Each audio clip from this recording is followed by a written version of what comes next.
بسم اللہ الرحمن الرحیم۔ السلام علیکم ورحمۃ اللہ وبرکاتہ۔ ایاک نعبد و ایاک نستعین۔ جزا اللہ عنا سیدنا محمد صلی اللہ علیہ وسلم ما هو اہلہ۔ میرے پیارے پاکستانی، جیسا کہ آپ سب کو پتہ ہے کہ 8 فروری کو ہمارے ملک میں الیکشن کروائے گئے اور آج 10 مارچ ہے۔ 8 فروری کی رات شب معراج کی رات تھی، اور اللہ رب العزت نے پاکستانی قوم کو یہ شعور دیا کہ وہ اپنے کہ صحیح نمائندہ چن سکیں، تاکہ پاکستان کا نظام حکومت صحیح ہاتھوں میں جا سکے اور ملک صحیح طریقے سے سیدھے راستے پر چلتے ہوئے ترقی کر سکے، اور عام غریب کا بچہ جس کا 2 وقت کی روٹی کا بیسک پرابلم ہے وہ حل ہو سکے۔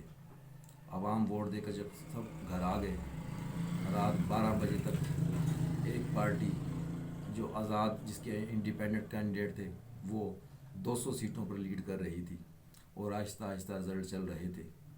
لیکن الیکشن کنڈکٹ ہونے سے پہلے کیئر ٹیکر سیٹ اپ نے انٹرنیٹ کو فوری طور پر بند کر دیا اور کال سسٹم بھی فوری طور پر موبائلوں پر بند کر دیا، کیونکہ ان لوگوں کے ارادے ہم بھانپ چکے تھے، کیونکہ پچھلے 1.5 سال سے یہی پلاننگ چل رہی تھی کہ کس طریقے سے عمران خان کو ہرایا جائے، کس طریقے سے الیکشن کروایا جائے کہ عمران خان کی حکومت نہ بنے، عمران خان کی پارٹی کو پسے پش ڈالا جائے۔ اور یہ اس نظام کی کڑی تھی کہ 13 جنوری کو پی ٹی آئی سے اس کا انتخابی نشان بلہ بھی چھین لیا گیا، اور یہ لوگ سمجھے کہ لوگ بیوقوف ہیں، ووٹ ڈالنے والے، ان کو انتخابی نشان کا پتہ نہیں چلے گا اور ہم جیت جائیں گے۔ یہ اپنی چالیں چل رہے تھے، شاطرانہ چالیں، شیطانی چالیں۔ ایک اللہ کی چال تھی، ہمیشہ اللہ کی چال غالب ہوتی ہے، یہ ہم بھول جاتے ہیں۔ چال ہمیشہ اللہ کی غالب ہوتی ہے۔ اللہ رب العزت نے اس عوام کو اتنا شعور دے دیا ہے کہ کوئی 200 انتخابی نشان بھی ہوتے تو یہ لوگ اپنا انتخابی نشان تلاش کر کے اسٹیمپ لگا سکتے ہیں۔ ان کو اللہ رب العزت نے اتنا شعور دے دیا ہے، یہ اپنی حق کی آواز اٹھا سکیں۔ لیکن جو غیر ملکی طاقتوں کے ہاتھوں کھیل رہے ہیں، جو بیرونی طاقتوں کے ہاتھوں کھیل رہے ہیں، جو امریکن اسٹیبلشمنٹ کے ہاتھوں کھیل رہے ہیں، وہ انہوں نے ایک علیحدہ پلاننگ کی ہوئی تھی، کسی طریقے سے انہی ڈمی لوگوں کو آگے لایا جائے، انہی لوگوں سے حکومت چلوائی جائے جو اچھی طرح بوٹ پالش کر لیتے ہیں، اور یہ الیکشن کروا دیا گیا۔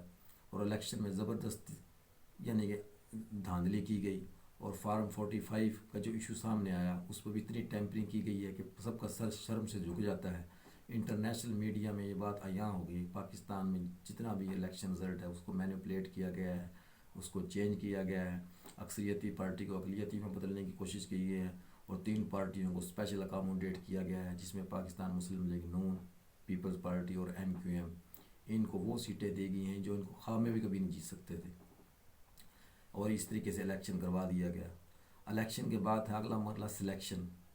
تو جو لوگ عمران خان کو تانے دیتے تھے سلیکٹڈ کے، آج ان کو شرم سے ڈوب مرنا چاہیے، ان صحافیوں کو بھی جو، اور ان سیاستدانوں کو بھی جو عمران خان کو سلیکٹڈ کا نعرہ لگاتے تھے۔ آج کون سلیکٹڈ ہے؟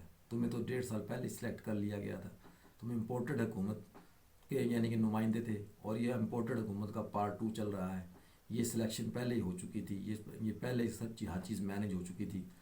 میاں نواز شریف کو بھی اس بات کا علم ہی نہیں تھا کہ اس کے ساتھ ہاتھ ہو جائے گا، لیکن ہاتھ تو ہونا ہی تھا۔ میاں نواز شریف نے اپنی کریڈیبلٹی لوز کر دی تھی، 4 سال وہ ملک سے باہر رہے، انہوں نے ایک انجیکشن تک نہیں لگوایا، اور اس ملک کے لوگوں کو بیوقوف سمجھنا شروع کر دیا کہ وہ پھر انہی کو ووٹ دے دیں گے، اور ان کی پارٹی کو زبردستی سیٹیں جتوا دی گئی۔ اسی طرح ایم کیو ایم کو بھی 17 سیٹیں زبردستی جتوا دی گئیں، ان کو پتہ نہیں تھا کہ ہم جیت رہے ہیں۔ فارم 45 ایک ایسا فارم ہے جو ٹی ایل پی کے پاس بھی ہے، جماعت اسلامی کے پاس بھی ہے، پاکستان تحریک انصاف کے پاس بھی ہے، اور بھی جماعتوں نے اپنا فارم 45 حاصل کیا۔ تو ہر فارم 45 کو تو نہیں تبدیل کر سکتے تھے، لیکن جس حلقے میں جن لوگوں کو ہروایا گیا وہ سب کے سب عیاں ہیں۔ تو میرا ارباب اختیار سے میں کہ ریکویسٹ کر رہا ہوں کہ آپ لوگوں نے کیسا کھلواڑ کیا، 50 ارب روپیہ اس قوم کے ٹیکس کا پیسہ آپ لوگوں نے برباد کیا۔ اگر انہیں کو حکومت دینی تھی تو مزید ایکسٹینڈ کر دیتے۔ آئین نام کی پاکستان کے اندر کوئی چیز ہے نہیں، 73 کے آئین کی کتاب ہم نے رکھ تو لی ہے، لیکن اس پر عمل درآمد کون کرے گا؟ عمل درآمد کرنے کے لیے کوئی تیار نہیں ہے۔ ہر طاقتور شخص یہ سمجھتا ہے کہ میں قانون سے بری ہوں۔ الیکشن ہونے کے بعد سلیکشن ہوگی، اور سلیکشن ہونے کے بعد ایکسٹینشن کی آپ توقعات کی جا رہی ہیں۔ آپ چیف آف آرمی اسٹاف سمجھ رہے ہیں کہ مجھے بھی ایکسٹینشن مل جائے گی،